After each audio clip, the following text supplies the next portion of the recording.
खरं तर मी मराठवाड्यातला संभाजीनगरचा आणि मला काल संध्याकाळी निरोप आला. तसं शनिवार रविवारी गावाकडे राहत असतो, पण सचिन भाऊचा आणि उद्धव साहेबांचा निरोप आला तसं आज दुपारी उन्हातच बाय रोड इथं मी येऊन पोहोचलो. आता पोहोचलो का, निरोप आला म्हणून आलो का? मी सुद्धा शेतकरी, सगळ्यात महत्वाचं या काळ्या आईवर प्रेम करणारे आपण सगळे शेतकरी. आणि ही जी माती आहे ना, ती आपल्यासाठी पवित्र असते. शेतात ज्यावेळेस जातो ना, एखाद्या आपण फिरतो तर एक एक आठवण असते, एक एक झाडाची आठवण असते, घराची आठवण असते, ढेकळाची आठवण असते, एक एक बांधाची आठवण असते. आणि मला असं वाटतं हे शेतकऱ्यालाच कळतं. हे नावाला शेतकरी वळून मुंबईत उद्योग धंदे करणाऱ्याला हे कळत नसतं, बरोबर का? हे त्याला येथे पाहिजे जातीचे येडे गाबाळाचे काम नव्हे, जातीचेच लोक पाहिजे याला, बरोबर का? हे येड्या गाबाळाचं काम नाही आहे. म्हणून बेसिक काल जी घटना घडली या ठिकाणी, आता विमानतळ वगैरे हा विषय आजचा नाही आहे. 2016 ला नोटिफिकेशन काढलं होतं इथलं, आणि त्यावेळेस पासूनचा हा विषय चालू आहे. आता बऱ्याच जणांना वाटतं की इथं विमानतळ कशाला, चाकणला आधी केलं जात होतं, मग चाकणचं रद्द झालं तर पुरंदरला आणलं. आता चाकणचं रद्द करून पुरंदरला का आणलं? तर यांचं कसं आहे, आपलं कसं पाणी अडवा पाणी जिरवा, यांचीच अडवणं आणि यांचीच जिरवणं काम सरकारमधल्या लोकांचं चालू असतं. आपण म्हणतो ना पाणी अडवा पाणी जिरवा. पण आज या ठिकाणी काल मी सगळ्यात बेसिक विषय, बाकीच्या विषयावर तर चर्चा होईल, बाकीच्या विषयाचा तर निकाल लागेल, पण एक सांगतो, कोणाच्याही जमिनीचा 1 इंचभर ही जमीन आपण देणार नाही, ही भूमिका आपल्या सगळ्याला. जमिनीचा मोबदला लाख द्या, कोटी द्या, 2 कोटी द्या. आपली माय कोटीत विकत नसतात, माईची किंमत वेगळी असते, लक्षात ठेवा. ही आपली आई आहे, आपली माय आहे. जमीन म्हणजे नुसतं जमिनीचा तुकडा नाही, प्लॉटिंग करणारे, धंदे करणारे तुम्ही लोक आहे. तुमच्या दृष्टीनं ती जमीन असेल, आमच्या दृष्टीनं ही आई आहे, काळी आई आहे, आमची माय, ही लक्षात ठेवा. म्हणून ही भूमिका राहिली तर मला असं वाटतं आपल्या 1 इंच जमिनीला कोणी धक्का लावू शकणार नाही. काल जी घटना घडली, इथं आपण आलो, अंजनाबाई कामठे, आता पोलीस म्हणतील त्या घरातच गेल्या. अरे बाबा, मी ज्यावेळेस बाहेर फिरतो ना, तर माझी आई मी घरी गेल्याशिवाय आणि मी घरी जाऊन झोपल्याशिवाय स्वतः झोपत नसती माझी आई, बरोबर आहे का नाही? हे आईचं प्रेम. बायको विचारणार नाही एक वेळ, पण आई बरोबर विचारत असती. काही राग नका येऊ कोणाला. आणि म्हणून ज्याचं आईवर प्रेम आहे ना, ज्या आईला माझा मुलगा कुठे गेला, इकडे गेला, तिकडे गेला, फिरतो, आंदोलनात गेला, त्याला काठी लागली, लाठी लागली, डोकं फुटलं, अशी जी संवेदना असते ना, ती आईला असते, माईला असते. आणि ज्यावेळेस आपले मुलं आणि आपली जमीन जी कसलेली आम्ही वर्षभर वर्षानुवर्ष ज्याच्यात झिजलेलं आहे, ही जमीन जर सरकार घेणार असेल तर कोणत्या आईला झोप येणार आहे? हिच्यात खुरपलेलं आहे, हिच्यात निंदणी केली आहे, याच्यात खुरपणी केलेली आहे, वेगवेगळं गेलेलं आहे, खळ्यामध्ये गेलोय, मळ्यामध्ये गेलोय, काय नाही केलेलं असतं आपण शेतामध्ये. आणि जर असं केलेलं शेत जर एका रात्रीतून सरकार घेणार असेल तर मला असं वाटतं कोणती आई जगू शकत नाही. म्हणून ही आई गेलेली लक्षात ठेवा. कोणी म्हणत असेल मेडिकल काय म्हणत असेल मला माहित नाही, पोलीस काय म्हणत असेल मला माहित नाही, पण मला माहित आहे की मी घरी असलो आणि माझ्या शेतात जर काही झालं तर माझ्या हृदयाला काय वेदना होतात, या भूसंपादन अधिकाऱ्याला आणि कलेक्टरला नाही कळणार. ज्याचं शेत आहे त्याला कळणार, लक्षात ठेवा. मी घरात जरी असलो आणि एखाद्या दिवस पाऊस आला, काहीतरी अतिवृष्टी झाली, तर शेतातल्या पिकाचं काय झालं असेल हे माझ्या लेकरा बाळाची चिंता मला असते, लक्षात ठेवा. आणि म्हणून या आईला ती चिंता होती आणि त्या चिंतेमध्ये तिचं निधन झालं. धडधाकट चालती बोलती आई आहे, कोणता आजार नाही, काही नाही. आणि म्हणून मी सांगेल की ह्या आपल्या आई जे गेलेलं आहे याला जबाबदार सरकार आहे, लक्षात ठेवा, सरकार आहे. आता पोलीस सांगतील की आमच्यावर दगड मारले. मला सांगा, आपलं घर आहे, या घराच्या कंपाऊंड मध्ये विना परवानगी कोणी माणूस येऊ शकतो का? येऊ शकतो का? बरोबर आहे का नाही? तर माझं शेत माझं, माझ्या शेतात तुम्ही कसं काय आले? सरकारच्या बापाचं आहे का? भूसंपादन अधिकारी का कलेक्टरच्या बापाचं आहे का? तो तुमचा कोण मंत्री मुंबईत राहतो शिवतारे त्याच्या बापाचा आहे का? आमदार त्याच्या बापाचा आहे का?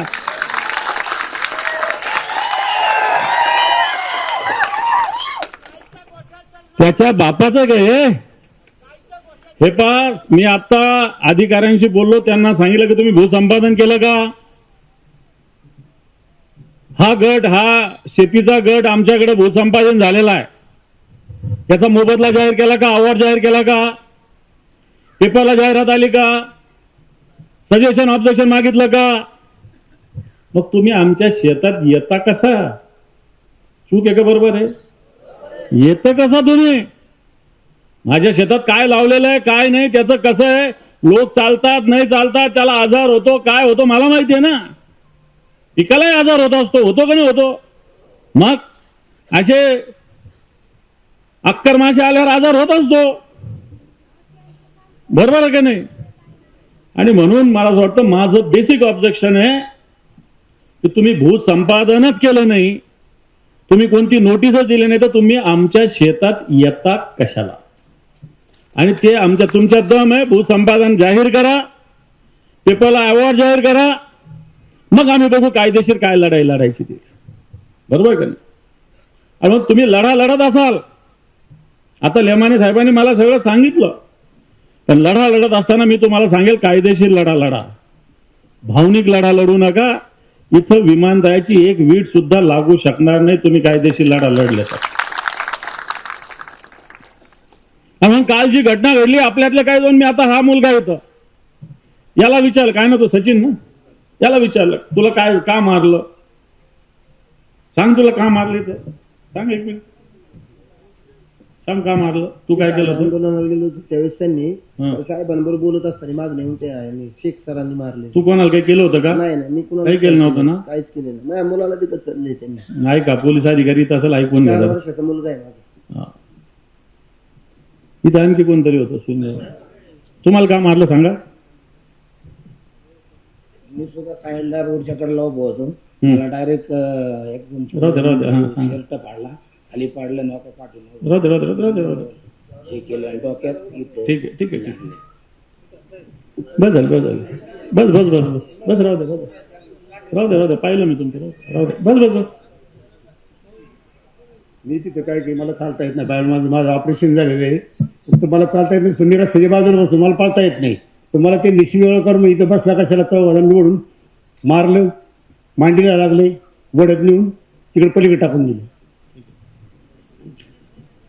आता मला सांगा इथं, ठीक आहे ताई, आता मला सांगा इथं मीडियावाले लोक असतील, ताई बसून घ्या तुम्ही, मी बोलल्यानंतर द्या काय द्यायचं, बसून घ्या.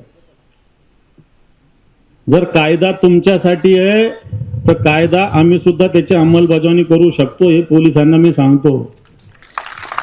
तुमच्याकडे व्हिडिओ आहे, मग आमच्याकडे पण व्हिडिओ आहे. तुम्हाला गुन्हा दाखल करता येतो 307 353, आम्हाला 307 दाखल करता येतो.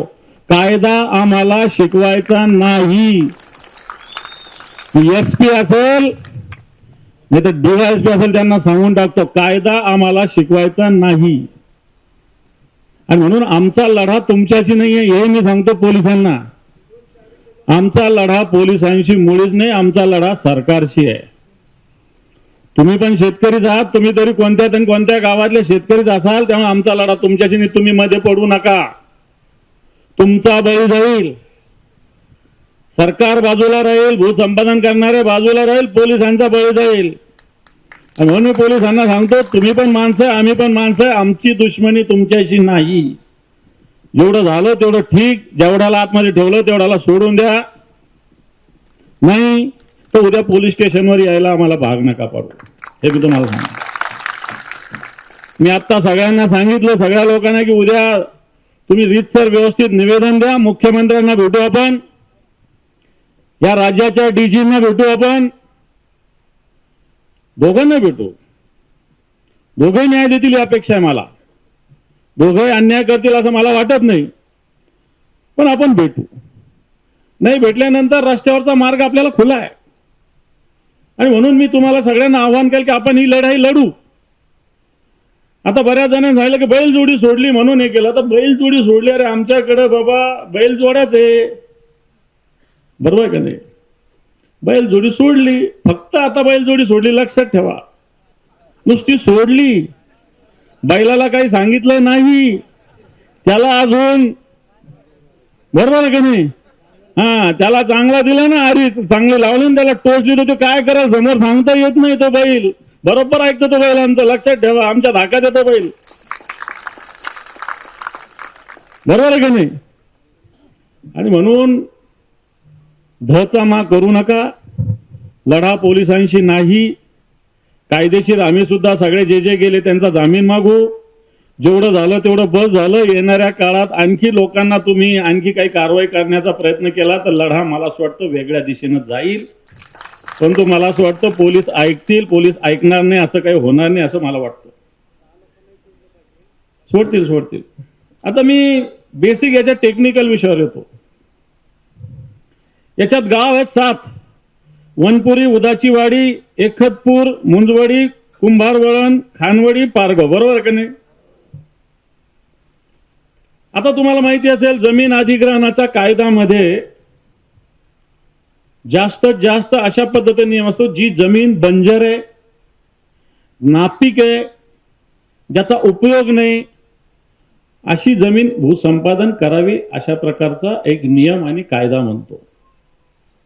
मी इथला सहज आकडा घेतला, गाववाईज नाही, गाववाईज पण माझ्याकडे, परंतु मी टोटल आकडा घेतला. 2673 हेक्टर जमीन ऍक्विजिशन करायची सरकारला. याच्यातली बिनशेतीची जमीन फक्त 10 हेक्टर आहे, फक्त 10. 2673 पैकी जिरायत जमीन आहे 428 हेक्टर आणि बागायत जमीन आहे 2235 हेक्टर. लक्षात ठेवा, 2600 पैकी 2235 किती टक्के झाली? 80-85% जमीन बागायती. याच्यातली 80-85% बागायती जमीन आहे. मला आठवतं समृद्धी मार्गाचा असाच पद्धतीनं नागपूर ते मुंबई होत असताना आम्ही समृद्धी मार्गाला विरोध केला होता. सिन्नर असेल, कोपरगाव असेल, या भागामध्ये 10-10 गुंठ्यामध्ये शेती करतो. 10 गुंठ्यात 20 गुंठ्यामध्ये शेती होते. सिन्नर असेल, कोपरगाव असेल, वैजापूर असेल, या भागात 10-10, 20-20 गुंठे सुद्धा शेती वाचवण्यासाठी रस्त्यात बदल तिकडे केला होता. मी त्याचा साक्षीदार आहे. कारण माझ्या दृष्टीनं 10 गुंठ्याची शेती सुद्धा महत्वाची. मी त्याच्यामध्ये 2-5 लाख रुपये सहज कमवतो वर्षभरात. मी काय घेणार त्याच्यात? भाज्या घेणार, माळवं घेणार, काय घेणार, पण मी 10 गुंठ्यामध्ये सुद्धा 2-3 लाख रुपये कमवू शकतो. जर 10 गुंठे जमीन वाचवली जाऊ शकते तर मला असं वाटतं 2235 हेक्टर जमीन म्हणजे जवळपास 6,000 एकर जमीन ही इथली बागायती आहे. आणि म्हणून आपण या टेक्निकल मुद्द्यावर लढाई लढू की बागायती जमीन तुम्हाला घेता येणार नाही, बागायती जमीनला तुम्हाला धक्का लावता येणार नाही. आपण टेक्निकल लढू, भावनिक लढा लढू नका. तुम्हाला विनंती करतो, उन्हातानाचे दिवस आहे, आपण जीवानीशी जाऊ, यांना काही फरक पडत नाही. आपण कायदेशीर लढाई लढू आणि तांत्रिक लढाई लढू. आज बागायती जमीन जर 80-85% असेल तर याचं भूसंपादन होऊ शकत नाही. आणि जमीन कोण घेतंय माहिती आहे तुम्हाला? MIDC. मला तर इकडचं काही माहिती नाही. मी फक्त जेजुरीच्या खंडोबाच्या दर्शनाला इकडे येत असतो. याच्यावरती इकडे कुठे जायचा माझा काही प्रसंग आला नाही. पण ज्यावेळेस मी कार्यकर्त्यांशी बोलत होतो की विमानतळामध्ये जमिनी कोणाच्या जाणार आहे, तर आपल्यातले पण काही गद्दार लोक आहे, तुम्हाला सांगून टाकतो. आहे का नाही? खरं आहे खोटं आहे? आपल्यातले बी काही गद्दार लोक आहे. सांगतो ना मी सांगतो त्यांना. मी इथल्या लोकांना सांगितलं त्याच्यात लड्डा आहे, त्याच्यात लोढा आहे, त्याच्यात अग्रवाल आहे. हे लोक काय होतं, शेती करू थकले का? माती गेले का त्याच्यात? हा, लोढा लड्डा अग्रवाल इकडून आले कुठून? तुम्हाला सांगतो, आपल्यातल्याच काही लोकांनी या जमिनी या लोकांना दिलेल्या आहे. हे लोक मंत्रालयात बसून भूसंपादनाच्या मागे लागतात. आपल्या जमिनी स्वस्त दरात आपल्याकडून घेतलेल्या आहे. यांना त्याचे 10-10, 20-20 पट दर मिळतात. तुमच्या माहितीसो सांगतो. आणि टोळी महाराष्ट्रामध्ये हे जे लोक मी न पाहता सांगितलं, आता मी उद्यापासून लागतो कामाला या सगळ्याच्या, यांचं काम बघतो मी आता. मी न सांगता यांना नाव सांगितलं की याच्यात कोण असेल म्हणून. त्यांनी सांगितलं, नंतर मला बाहेर आला, सांगितलं हा तुम्ही सांगितलं तेच नाव आहे. टोळी महाराष्ट्रामध्ये हे लोक पैसे घेऊन निघतात, शेतकऱ्याच्या जमिनी खरेदी करतात, नंतर सरकारकडे जातात. सरकारमध्ये सुद्धा मंत्रालयात त्यांचे दलाल बसलेले आणि मग भूसंपादन करतात. होत काहीच नाही. आणि म्हणून असे अनेक उदाहरणं आहेत. आज इकडं सिन्नरला MIDC अशाच पद्धतीने ऍक्वायझेशन केलं, एक प्लॉट सुद्धा नाही गेला. दिंडोरीला तसं केलं, एक प्लॉट सुद्धा गेला नाही. अशा गोष्टी या भागात घडलेल्या आहेत. आणि म्हणून हे दलाल लोक इथं मला असं वाटतं बसलेले. आणि फार विमानात फिरायचंय ना तुम्हाला, पुण्याचं विमानतळ इथून 50 किलोमीटर आहे. ज्याला फिरायची हौस आहे त्याला 40 आहे का? 36 किलोमीटर. 36 किलोमीटर काय ते बस स्टँड आहे का? 36 किलोमीटर विमानतळ बांधायचं इथं तिथं. मग तुम्हाला फार विमानतळ करायचं ना, तर बारामतीला एक छोटं विमानतळ मोठं करा ना. ते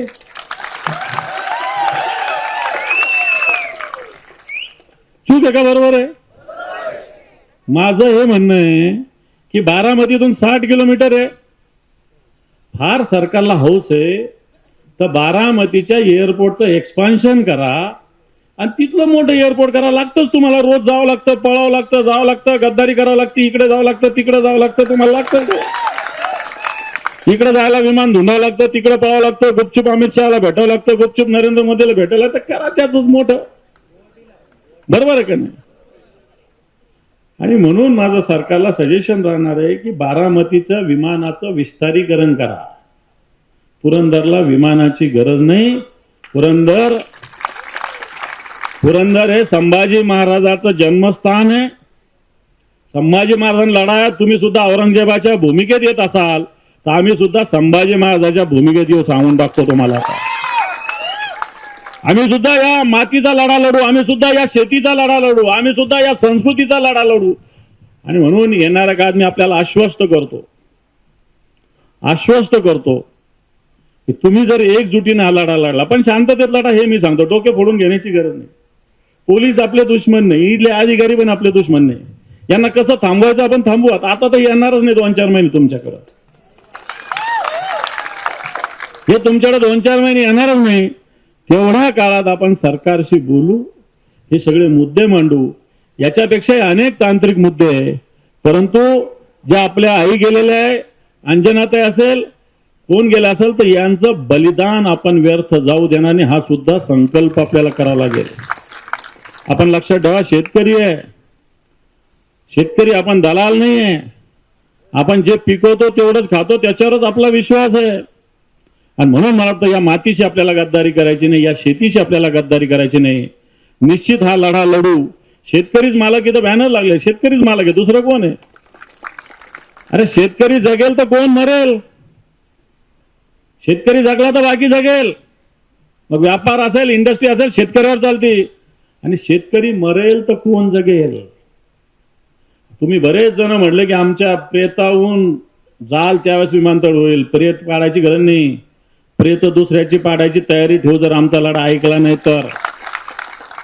त्यामुळे आमच्या प्रेतून जा. कशाला जायचं? कशाला प्रेत पडू द्यायचं? आपला जीव काय स्वस्त आहे का? आपला जीव स्वस्त नाही. आपण लढू. आणि लढाईच्या माध्यमातून मला असं वाटतं येणाऱ्या काळात ही जी 7,000 एकर आपली जमीन विमानतळात जाऊ पाहते ही थांबू. सरकारला सांगू तुम्ही बारामतीला विमानतळ करा, बागायत जमीन 1 इंचही आम्ही देणार नाही. आणि या लढ्याच्या निमित्तानं मला असं वाटतं आपण सगळ्या गावचे प्रशासनातले बरेच लोक तुमच्या बाजूने, कोणी विरोधात याच्यातला काही भाग नाही. मी सगळे मिनिट्स चेक केले, सगळे मी संभाळणार इकडे भर उन्हात आलो येताना सगळं वाचन केलं, मी सगळी माहिती घेतली सगळी. आणि म्हणून येणाऱ्या काळात हा लढा अवघड आहे असं मी म्हणत नाही, अवघड आहे असं मी म्हणणार नाही, पण सोपा सुद्धा नाही. आपण तो नीट लढण्याची तयारी करू. ग्रामस्थांनी सगळ्यांनी एकजूट ठेवा. निश्चित मी पोलिसांनाही सांगतो, भूसंपादन अधिकाऱ्यांनाही सांगतो, जे जे गुन्हे झाले असेल आतापर्यंत ठीक, पण येणाऱ्या काळामध्ये अशा पद्धतीने या भागातील नागरिकांना गुन्ह्यात अडकवायचा प्रयत्न करू नका. भूसंपादन करणाऱ्या अधिकाऱ्यांना संरक्षण देण्यासाठी पोलीस आले होते, पण भूसंपादनवाल्या एकालाही लागलेलं नाही. मग कोणाचं संरक्षण केलं तुम्ही पोलिसांनी? पोलीस संरक्षण कशासाठी असतं माहिती आहे ना? भूसंपादन करणाऱ्या आलेल्या लोकांना कोणी जीवाला धोका निर्माण झाला तर. एकाही भूसंपादन अधिकाऱ्याला एक झापड सुद्धा मारलेली नाही. मारली का? मग तुम्ही संरक्षण कोणाचं करत होता? तुम्ही दलाली करत होते का कोणाची? हा. आणि म्हणून मला असं वाटतं कायदा तुम्हाला माहित आहे, कायद्याची जाणीव ज्ञान आम्हाला सुद्धा आहे. आणि म्हणून जे झालं तेवढं ठीक आहे. येणाऱ्या काळात मला वाटतं जनतेशी लढा आपण देऊ नका. जनतेशी लढा दिला तर जनता त्वेषानं सामोरं येईल. आणि म्हणून येणाऱ्या काळात आपण हाला एकजुटीने लढण्याचा संकल्प करू. एवढंच मी सांगतो आणि थांबतो. निश्चित तुमच्या मागे आम्ही खंबीरपणे उभा राहू हे अभिवचन देतो. धन्यवाद. जय हिंद, जय महाराष्ट्र. एबीपी माझा, उघडा डोळे बघा नीट.